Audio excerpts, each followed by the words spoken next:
12 দফা দাবি আদায়ের লক্ষ্যে কুলাই কংগ্রেসের ভবনের সম্মুখে আমবাসা ব্লক কংগ্রেসের উদ্যোগে সংগঠিত হয় 3 ঘন্টার গণ অবস্থান। বেলা 11টা থেকে 2টা পর্যন্ত চলে গণ অবস্থান। এই কর্মসূচিতে উপস্থিত ছিলেন ত্রিপুরা প্রদেশ কংগ্রেস সভাপতি আশিস কুমার সাহা।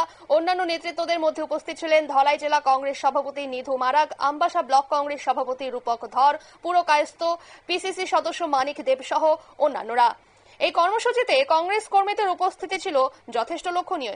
এখানে বক্তব্য রাখতে গিয়ে আশিস কুমার সাহা কংগ্রেস সভাপতি তিনি কি জানালেন শোনাবো। উন্নয়ন বিমুখ, তাই আন্দোলন করার জন্য রাস্তায় নেমেছে। কৃষকদের আয় দ্বিগুণ হবে এই প্রতিশ্রুতি দিয়ে যারা ক্ষমতাসীন হয়েছিল, আজকে কৃষকরা তাদের উৎপাদনের খরচা মেটাতে পারছে। সার বীজ যেগুলি সরকারিভাবে আগে প্রদান করা হতো, এগুলি আজকে বেসরকারিকরণ করে এমন একটা পর্যায়ে নিয়ে গেছে যে মানুষ বা কৃষকরা আজকে নাবিশ্বাস হচ্ছে। এমএসপির নামে যে অর্থ প্রদান করা হচ্ছে, যে খাদ্যশস্য ক্রয় করার ক্ষেত্রে যে অর্থ বরাদ্দ করা হচ্ছে, সেগুলি অপ্রতুল।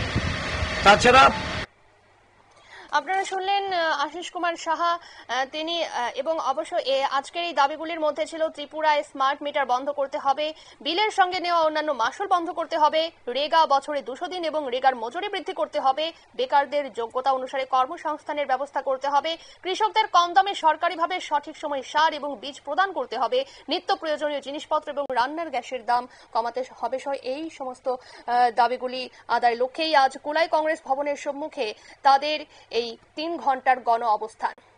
নিয়ে নিচ্ছে ছোট্ট একটি বিজ্ঞাপন বিরতির সঙ্গে থাকুন।